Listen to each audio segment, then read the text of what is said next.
फरमाएं ये दौरा जो है इसके क्या असबाब थे, क्या असरात हैं और क्या सूरत हाल है। जी देखिए, 15 अगस्त को जो अफगानिस्तान में जो तब्दीली आई थी उसके बाद से यहाँ पे चूंकि यहाँ पे इस तब्दीली के आने के बाद यहाँ पे एक तालिबान की हुकूमत,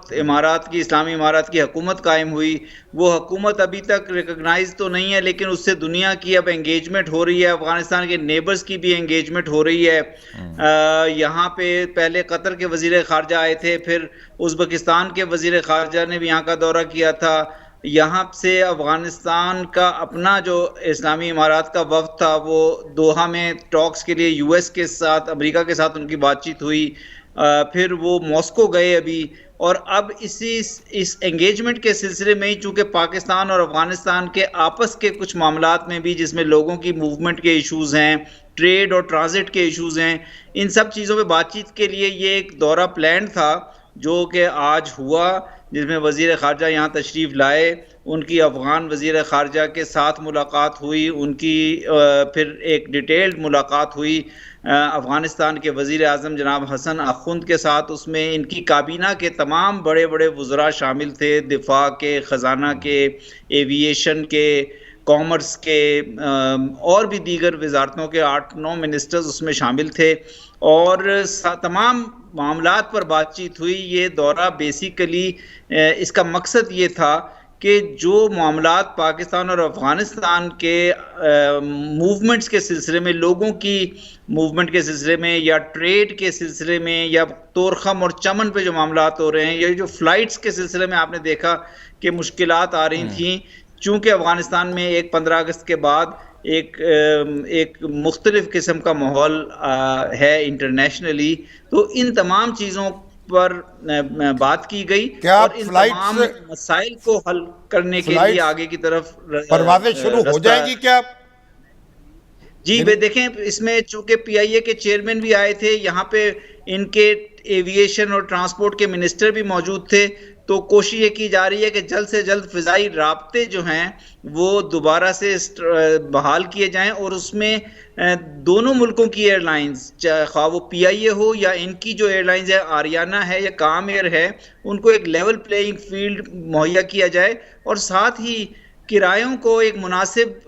हद में लाया जाए, जो कि इंश्योरेंस कॉस्ट की वजह से बढ़ गए हैं, लेकिन उसका कोई हल तलाश किया जाए तो वो हो जाएगा इंशाल्लाह। आप मंसूर साहब ये बताइए कि अमरीकी सफारत खाना भी यहाँ काम कर रहा है, मेरा ख्याल अमरीकी चार्ज डी अफेयर्स जो हैं वो और उनका अमला भी मौजूद है यहाँ। नहीं, काबुल में अमरीकी सिफारत खाना नहीं है। नहीं, अमरीका और बरतानिया के सिफारत खाने जो हैं चार्ज डी अफेयर्स लेवल पे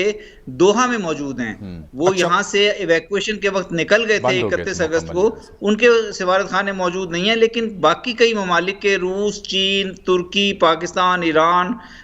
सेंट्रल एशिया में उज़्बेकिस्तान, तुर्कमेनिस्तान, किर्गिज़िस्तान, काज़ाकिस्तान, इनके सिफारत खाने मौजूद हैं। कतर का सिफारत खाना मौजूद। अभी हमने इस हुकूमत को रिकग्नाइज तो नहीं किया, मगर अमलन तो आप तमाम सफारती अमूर अंजाम दे रहे हैं, तो कोई उसमें कोई? बिल्कुल, देखें,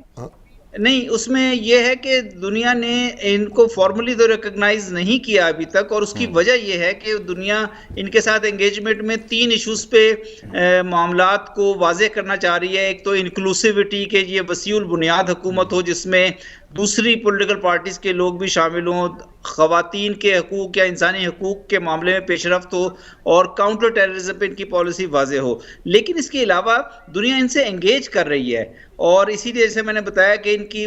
हालिया दिनों में, हालिया वीक्स में काफ़ी एंगेजमेंट हुई है दुनिया के साथ, जिसमें अमेरिका भी शामिल है। और मकसद ये है कि एक तो यहाँ पे इंसानी सिचुएशन जो है, ह्यूमैनिटेरियन सिचुएशन, वो सर्दी के आने की वजह से काफ़ी दुश्वार होती जा रही है, और काफ़ी मसाइल आ रहे हैं, और सर्दी अब बढ़ती जा रही है यहाँ पे। वैसे तो आइंदा जो एंगेजमेंट का आपने जिक्र किया, तो दुनिया की जो एंगेजमेंट है इस नई सरकार के साथ, उसमें पाकिस्तान का बड़ा अहम किरदार माहिरीन बताते हैं, दुनिया भर में इस पर तबसरा भी किया जाता है। वो क्या है, किस हद तक अहमियत का हामिल है, और इस नई सरकार को पाकिस्तान से फिलफौर तवक्कुआत क्या है?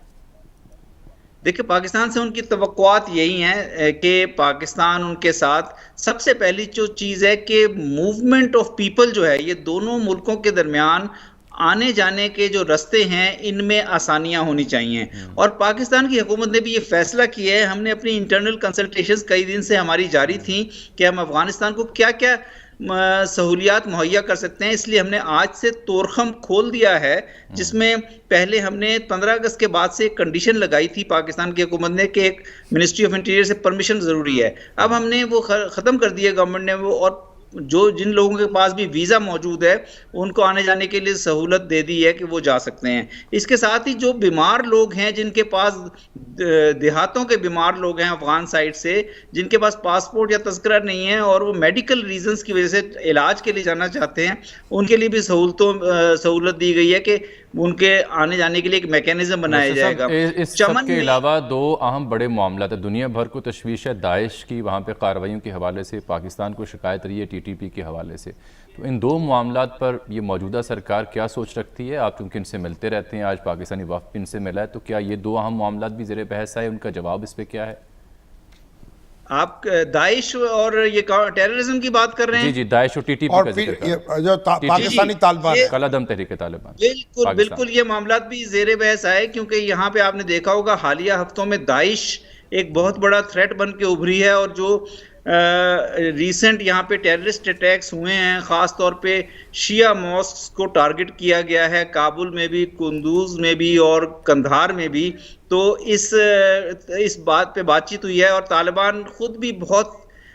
एक्शंस ले रहे हैं दाइश के खिलाफ। और हमारी साइड ने भी आज, चूंकि हमारा भी एक बहुत बड़ा डेलीगेशन था जिसमें डिफेंस और सिक्योरिटी के एक्सपर्ट्स भी थे, हमने उनको हर किस्म की टेक्निकल असिस्टेंस ट्रेनिंग मुहैया करने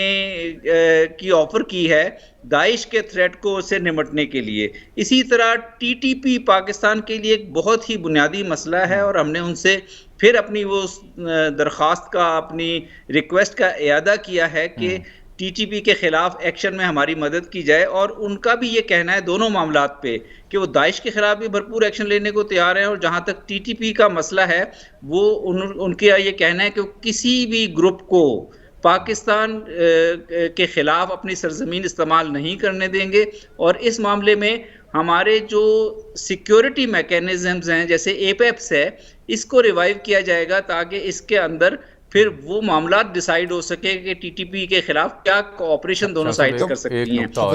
दोनों साइडों का नुक्ता नजर एक ही है। हमारे वजीर आजम ने ये बात कही थी कि जो तालिबान है अफगानिस्तान के, उनके ज़रिए से जो TTP है उससे मुज़ाकरात हो रहे हैं हमारे, तो अभी ये मुज़ाकरात जारी हैं या ये रुक गए हैं? नहीं, देखिए, इन मुज़ाकरात का तो शामी साहब हमें बतौर सफारतकार यहाँ पे इल्म नहीं है, क्योंकि ये तो सिक्योरिटी इदारे और हुकूमत पाकिस्तान ही डिसाइड कर सकती है कि किस ग्रुप से या किन अशखास के साथ बातचीत हो सकती है, किन के साथ नहीं हो सकती। तो हमारा तो यहाँ से पॉलिसी लेवल पर अफगानिस्तान के साथ ये डिमांड है कि TTP के खिलाफ हर किस्म के एक्शन में, TTP के वो एलिमेंट्स जो अफगान सॉइल पर मौजूद हैं, उनके खिलाफ हर एक्शन में हमारे साथ ताउन किया जाए। अच्छा, ये मंसूर साहब ये बताइए मुझे कि अब पाकिस्तान में कई तंजीमें हैं, जैसे अल खिदमत फाउंडेशन है, क़ुव्वत है, दूसरे अदारे हैं जो अफ़गान भाइयों को की मदद करना चाहते हैं, कोई रिलीफ का सामान भेजना चाहते हैं, तो उनको भी आप कोई फैसिलिटेट करते हैं यहाँ से? कोई उनकी हौसला अफजाई होगी? जी शामी साहब, मैं ये बताऊं कि जो काम यहाँ पे हुकूमत कर रही है उसके शाना बशाना ये इदारे जो हैं, जिसमें अल खुबैब फाउंडेशन है, अल खिदमत फाउंडेशन है, और भी दीगर कुछ इदारे हैं, ये बहुत ही अच्छे तरीके से, उम्दा तरीके से इंसानी बुनियादों पर जो ह्यूमैनिटेरियन असिस्टेंस है वो प्रोवाइड कर रहे हैं। इनके डेलीगेशंस आए, उन्होंने आके यहाँ पे सामान भी डिलीवर किया, और उन्होंने आके यहाँ के डिग्नेटरीज से भी मुलाकात की, जो मिनिस्टर्स इन चीज़ों से डील कर रहे हैं, मेरे से भी उनकी मुलाकातें हुई, और वो इस काम को और हुकूमत के साथ मिलकर और आगे ले जाने के लिए तैयार हैं। तो माशाल्लाह मैं कहूँगा, मैं बहुत तारीफ करना चाहूँगा कि पाकिस्तान से ये फलाही इदारे जो हैं, ये हुकूमत से भी कई मामलों में आगे बढ़ चढ़कर किरदार अदा कर रहे हैं। बहुत बहुत शुक्रिया आपके कीमती वक्त का, बहुत मुफीद गुफ्तगू आपके साथ रही। यहाँ नाज़रीन एक ब्रेक।